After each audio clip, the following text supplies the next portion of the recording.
Okay, we're going to go ahead and get started.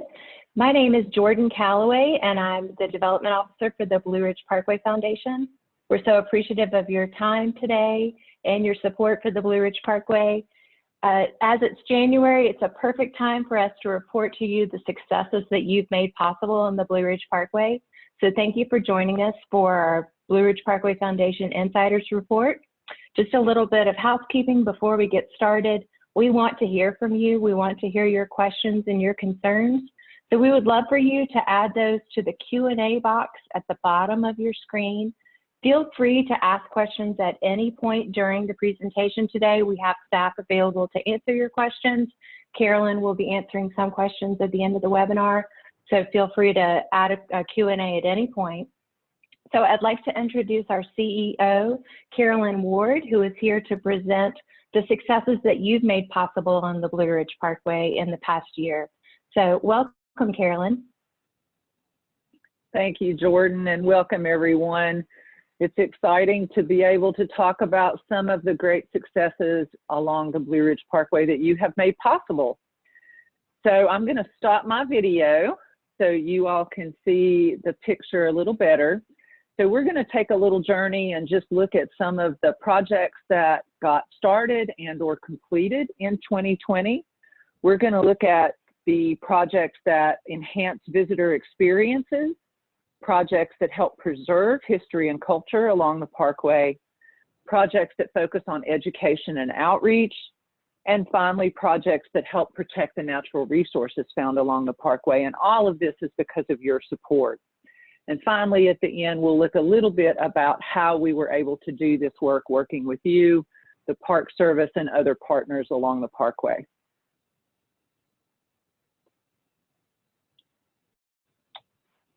So one of the projects that we were really excited about this year, or in 2020, was the Bluffs. The Bluffs is one of the most beloved sites found along the whole Parkway. It was one of the first visitor facilities that opened along the Blue Ridge Parkway, welcoming diners and folks to stay at the lodge. It is a beloved site, very popular. Ellen welcomed visitors to the Bluffs Restaurant from the time that it opened until the time that it closed. Unfortunately, in 2010, the facility was closed, and when the facility was closed, disrepair began to happen. Mold took over much of the Bluffs Restaurant, and lots of work was needed to bring this facility back. Because of support from the Appalachian Regional Commission and the state of North Carolina and hundreds of donors and supporters, we were able to take this project on to bring the Bluffs Restaurant back to life. So you can see here some of the early images when we got into the facility after the mold had been remediated. We began to look at the construction, what would need to be done to bring this facility back. You can see the red lights hanging. Those are the original light fixtures in the facility, and we were able to bring little details like that back to life. Construction, despite the pandemic and despite lots of challenges that 2020 brought us all, we were able to continue work on this project because of the dedication of the National Park Service folks here at the Blue Ridge Parkway and the contractors that we worked with. We were able to safely begin this renovation work, keep people employed, and bring Bluffs back to life. So as we began the work early in 2020, they went in, began restoration, meticulous work to bring this facility. It is a historic structure, and to bring it back in the way that it would be representative of the iconic look and feel of the Bluffs Restaurant. And so you can see it here now brought back in its full glory. We were able to open very shortly and closed. We hope to reopen in the spring of 2021, and it's because of all you out there that we were able to save the Bluffs Restaurant.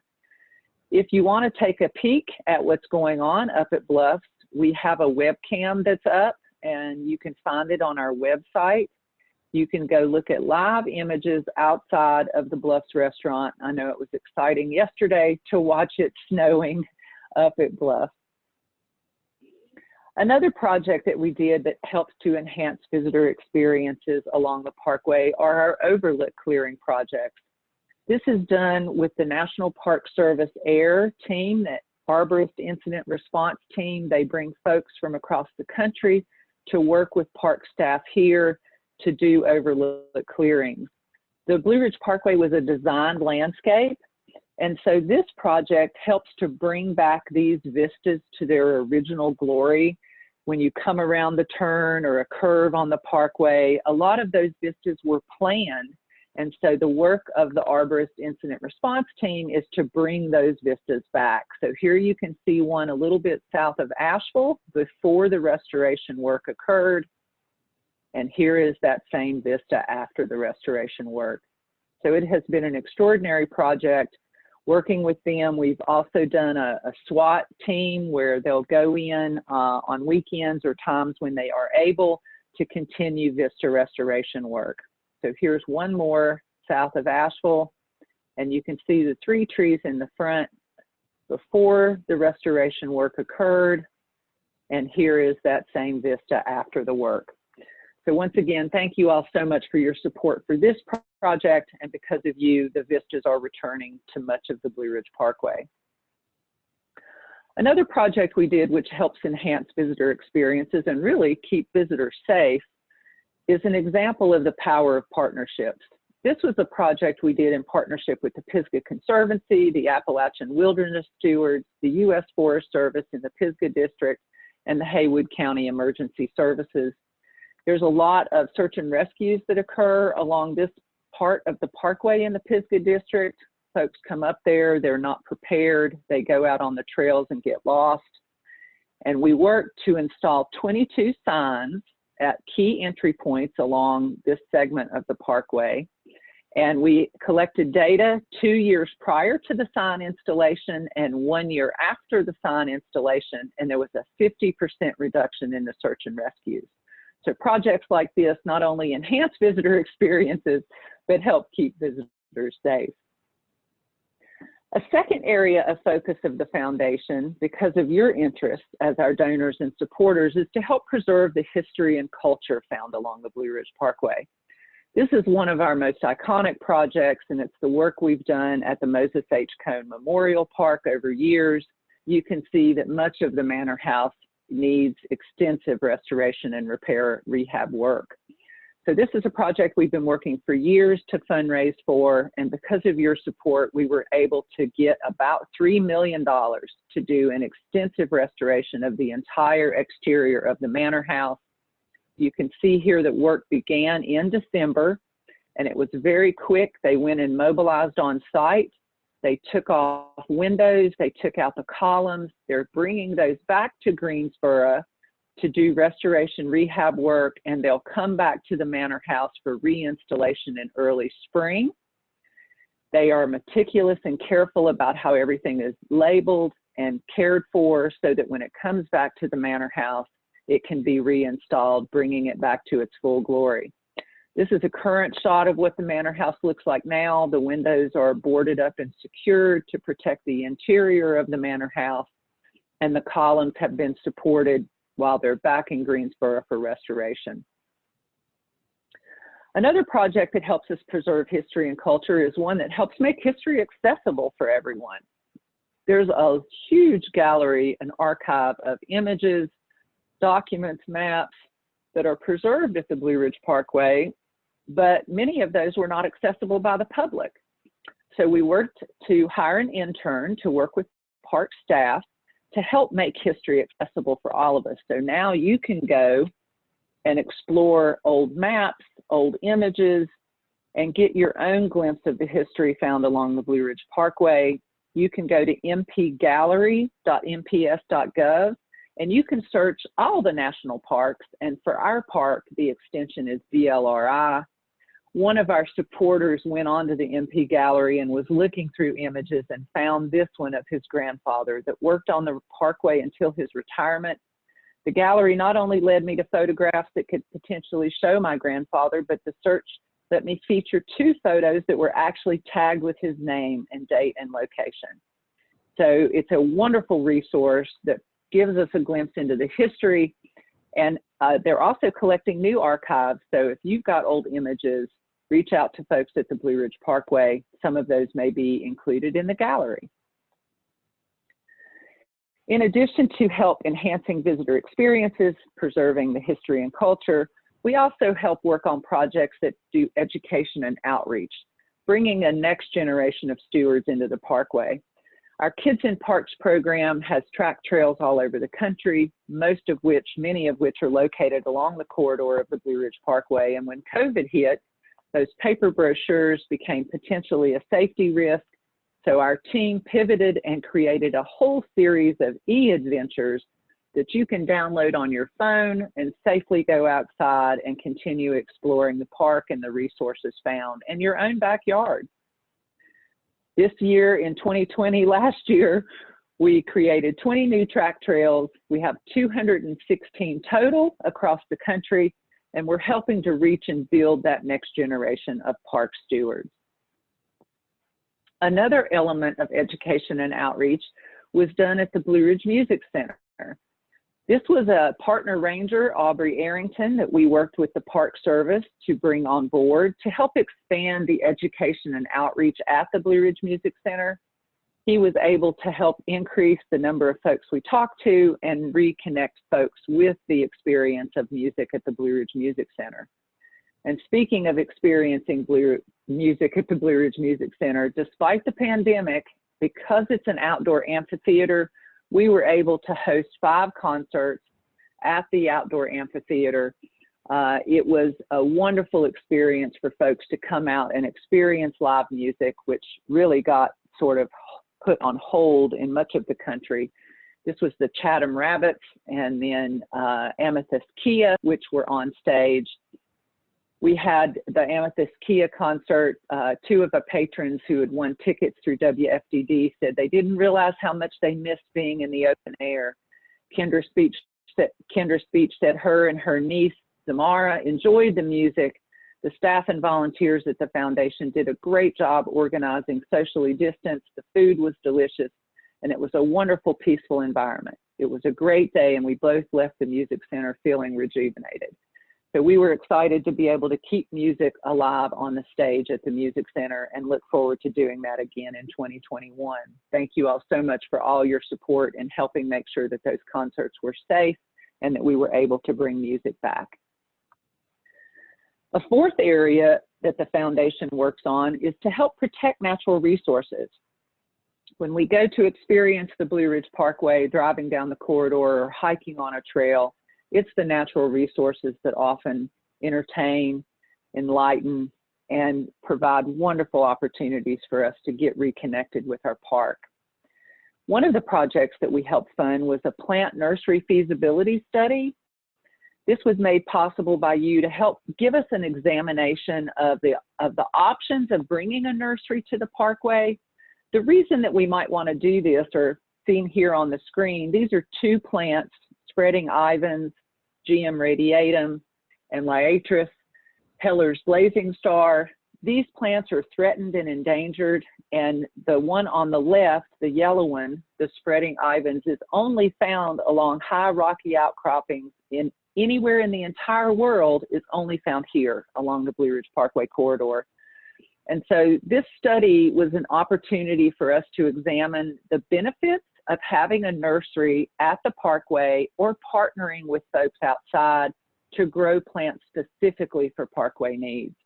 So whether it's road construction and you need to repopulate plants, or as seen here, the old apple orchard that was at the Moses Cone Estate, there's cultivars of apples found here that are not found anywhere else. And so a nursery could provide an opportunity for us to cultivate those plants and repopulate them along the Parkway.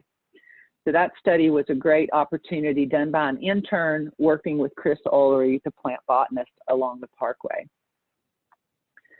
In addition to help protect natural resources, once the plants are there, you still have to go back and help take care of them. And here you see the PG hydrangeas that were planted by Moses and Bertha Cone at Bass Lake on the Parkway. And so lots of work has to be done to prune them, to fertilize them, to mulch them. And this was a project we did working with Park Service staff and volunteers and local experts in the community to make sure that those hydrangea gardens stay healthy. All of this work is made possible by you, our community of stewards. You know, whether you get the license plate and help support the work of the Parkway, or you're a volunteer or a donor, without you, none of the work would be possible. So this last year in 2020, we had a lot of helping hands. There was work that was done up at Bluffs to help us restripe and paint the parking lot, clean up around the facility, and generally help keep the park in good shape. It was a tough year, but because of your helping hands, we were able to get a lot of work accomplished. Normally at the Parkway and the foundation, we do lots of events. The Denim Ball, lots of opportunities for us to gather together and to help raise money and support and just share in the experience of the Parkway. But 2020 was a little bit of a different year. But because of the partners that we had, thanks to Chatola Orvis Indoor Fly Fishing Lodge, Doublewood Farm, and the Speckled Trout, and of course all the anglers, we were able to hold the first annual Masters Fly Fishing Tournament. This was a socially distanced, you don't really want to be next to somebody in the river fishing, so it was an opportunity for us to hold a safe event to raise some money and support for the Parkway. And you can see Jan Waters here, who got second place with her 26-inch trout. It was a wonderful opportunity to reconnect, to go outside, to have a wonderful experience. So thanks to everyone that participated in that event, and we hope to do it again. Our Trails and Views Forever program, we have received so much support from you all, and it's an opportunity for us to think long-term about supporting the Parkway. The trails, the overlooks, the campgrounds, picnic areas, the educational opportunities, all of these things need lots of care and help and support from us. And because you all stepped up, we were able to meet an anonymous donors challenge match of $300,000 very quickly because of your support. And so last year we raised about $1 million, which is 1/3 of our total goal. We want to raise $3 million and then use that money to help generate support, ongoing support for these projects along the Parkway.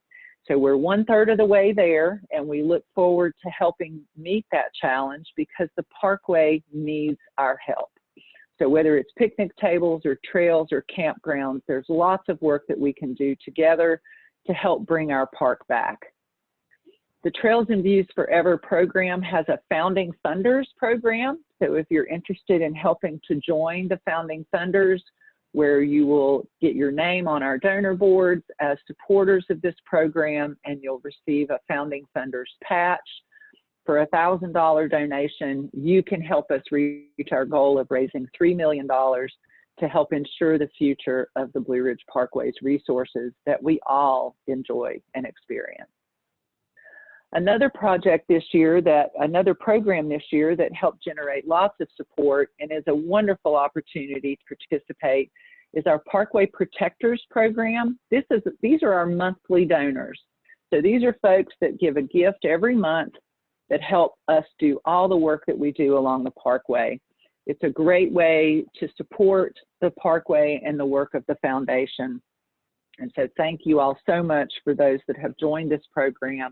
You received the sticker that you see there, in addition to lots of thanks from all of our staff and team and Park Service folks for helping to protect the Parkway.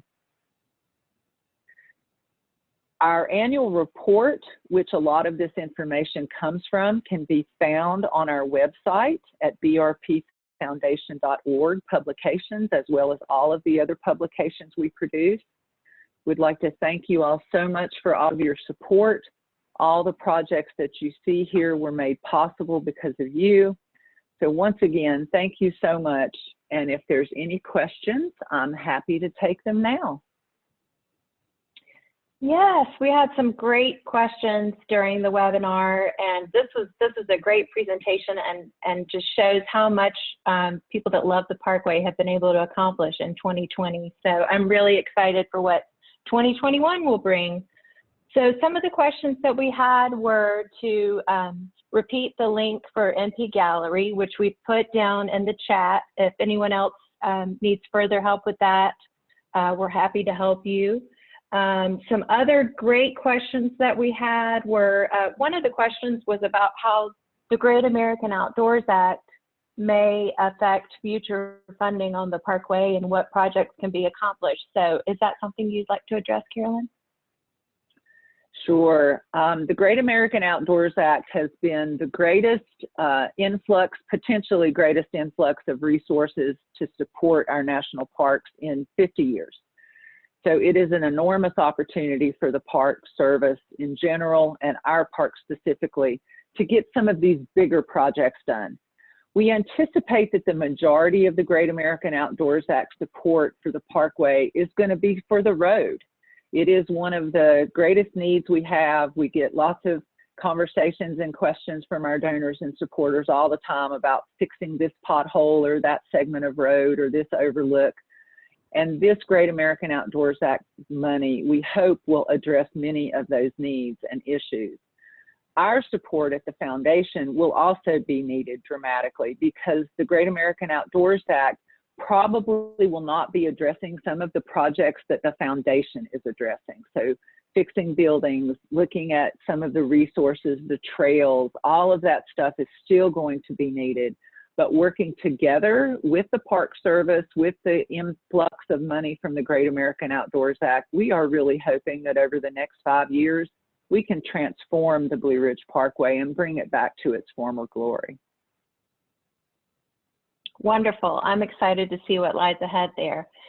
So another question related specifically to our work with Trails and Views was just to reiterate how much we've raised. And I believe you listed how we'd raised 1/3 of our goal. So we're right at $1 million, and we have a $3 million goal for that initiative. And there's just so much work to be done. So thank you so much to anyone that has donated to that fund. There was also a question about possibly what projects maybe didn't get accomplished in the last year, Carolyn, due to the pandemic or lack of funding. Is there anything we didn't get accomplished? Well, unfortunately, I always look at the things we could have done and would have been great to do. And so there are some projects, of course, that were on our list, like some of the education projects. We were working on a project at Water Rock Knob Visitor Center to redo all the exhibits inside that visitor center. They have not been redone since it opened originally. And so it was an exciting project. It still is. It's still in the works. And we hope that all of those exhibits will be finalized and installed by spring of 2021. There has been work that has been continued to go on for that project, but we didn't get the project finished, installed as we had hoped in the fall. Similarly, for Craggy Visitor Center, there were some exhibits and wayside panels that we hope to do on the exterior of the building. We had the historic water fountain we hope to complete. And so I think it's just my nature always to look at what's next and what else we could be doing. And so thank you all for that question. And we're always working hard at the foundation to make sure that the things that we commit to do, that we can actually finish. But I will tell you, talking with many of my colleagues across the country that are partners with other national park units, we were really lucky that the projects that did move forward, like Bluffs and the work at Cone. Many of the projects across the country got stopped, and for good reason. But we were extremely lucky that we had a park that was dedicated and committed to making sure that these things move forward, and they have. Great, wonderful. So another person was asking specifically about trails, and if they have information about trails that need our help and possibly need to have trees removed. What would the process be if they have information to share about a trail that needs assistance in that way? I think for the ease of this conversation, if you want to just send myself or Jordan an email, our information's on the website, but please send us information. We'll get that to the folks at the Park Service.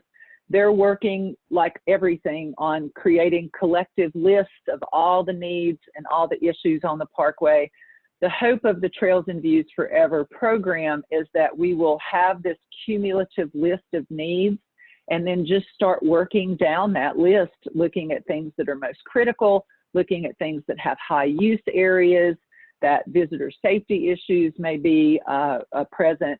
And so the more information we have about some of those conditions, the better we'll be able to move through that list. Thank you. So a lot of the questions are related to, we've had so much great information today, so a lot of the questions are related to that. So will we be following up with everyone that registered today, Carolyn, with links and further information? Yeah, so in 2 days, you will receive, those of you that registered for the webinar, whether you attended in person or not, you will receive a link to the full webinar, the recording of this presentation, which has all of the information on the slides and the links that are included on each one. You'll also get a, we'll put this available on our YouTube channel through our website, so anybody can access the presentation after that, whether you registered or not. Wonderful. And it looks like we have time for one last question. Seeing all the amazing progress at the Bluffs Restaurant has caused a couple of the supporters to ask about the lodge and if there are any official plans for the lodge. There are not any official plans for the lodge right now. As you all are well aware, there are so many needs along the whole length of the Blue Ridge Parkway. The lodge is certainly on our list of projects that we're interested in, as is Rocky Knob Cabins and work up and down the parkway, the campgrounds and the picnic areas. And so one of the things that we'll be doing over this next year or so is working with the National Park Service to get a good examination of the status of the lodge, how much money it would actually need to be restored and brought back to its full glory, in addition to the other needs found along the parkway. So as we learn more information, we'll be sure to share it with you about that.